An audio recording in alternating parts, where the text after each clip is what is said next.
We're coming up to the BoyleSports Energy Under-21 All-Ireland Hurling Final, and I'm joined by Tipperary's Colin English. And I hope you don't mind me saying this, but people perhaps didn't expect that Tipperary would have come through against Galway, but you did, and here you are in the final. No, I suppose they didn't. I suppose we were big underdogs going against Galway, and really we've been big underdogs all year. But look, we're just delighted to be here. I suppose we got over Galway in the semi-final. At the end of the day, semi-finals are for winning, so look, we're delighted to have another opportunity at Cork, yeah. When an underdog goes in like the way you did and you managed to steal that victory, despite the fact that Galway had a very strong comeback, but you held strong and you got there, where does that come from? I'm not sure really. I suppose we've big character in the squad, and I suppose it's been the story of hurling all year, hasn't it? There's been some fantastic comebacks, even on Sunday there in the senior final. I suppose with 20 minutes to go you thought things were all over and next thing is back on, so that's just been the beauty of hurling this year. You've already played Cork. It didn't go so well for you. How is this? Obviously you have to think it's going to be different. How is it going to be different? We have, yeah. Look, we had a tough night blow against Cork and Páirc Uí Chaoimh. I think that's no secret. But look, we've massive belief and confidence in the squad, and when you have that and the kind of character that we have, I think we won't have any worries. We'll leave no stone unturned. So look, we're hopeful, yeah.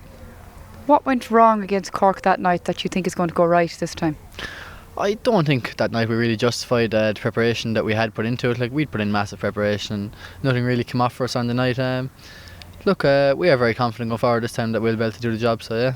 How does that happen? You know, when you're in a game and you're thinking, I've practiced this loads of times, we've had our challenge games, we've had our A versus B games, and the moves that I've rehearsed and I think I have perfect aren't working. How does that happen, or what goes through your mind when that actually begins to play out, when all of a sudden the things you've practiced and worked so hard toward aren't coming true?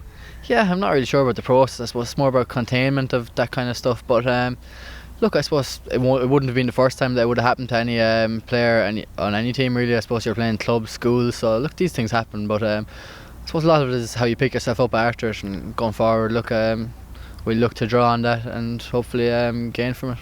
How long does it take to pick yourself up from something like that? When you had, I don't want to use the phrase a bad beating because that's not fair. It wasn't a bad beating, but you guys were outplayed. So how long does it take to kind of process that, get through it, and then turn the page on to the next one? Look, it can be tough to pick yourself up, so that's no secret. But yeah, a lot of it is about the speed of picking yourself back up. I suppose it can be a lot easier to go out and train again once you're winning and when you're on a roll, and it can be a little bit tougher when you suffer a defeat like that. But then again, look, the belief and confidence that we had in our squad, I think we felt that there was a lot more to be got out of this year for us, so thankfully, look, we're here where we are. Well, it just goes to show you were right. There was something more, and you have one more day out now as well to try and sneak that victory, because you would be taking it from the favourites if you do win on Sunday. When you're going in against favourites and when you've already been beaten by them, does that affect your psyche at all?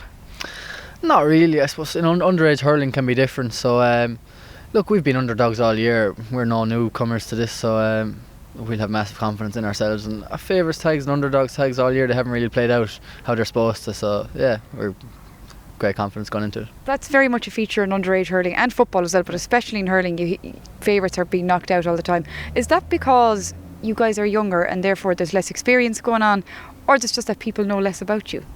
I'm not sure really. I suppose less about could be a factor. Okay, I suppose you see in minor games there all year and every year really in minor, it's hard to pick a favourite at the start of the year. It's nearly impossible to predict a winner, so look, yeah, we're happy enough. You've got your own Bainisteoir. He's been in the news himself in recent weeks. People have been speculating, perhaps saying he might be in line for the senior Tipperary job. Do you think Tipperary now are managerless at the moment? I assume in general the county would prefer somebody was there to start putting things in motion.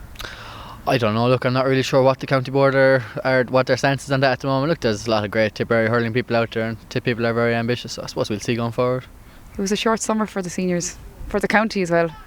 It was, yeah. I suppose the seniors had a tough old summer, but look, I suppose our under-21 win against Limerick came off the back of that, so it did give the county a lift. But look, Tipperary hurling people are mad ambitious, and I suppose we're going to look to satisfy that this year, yeah.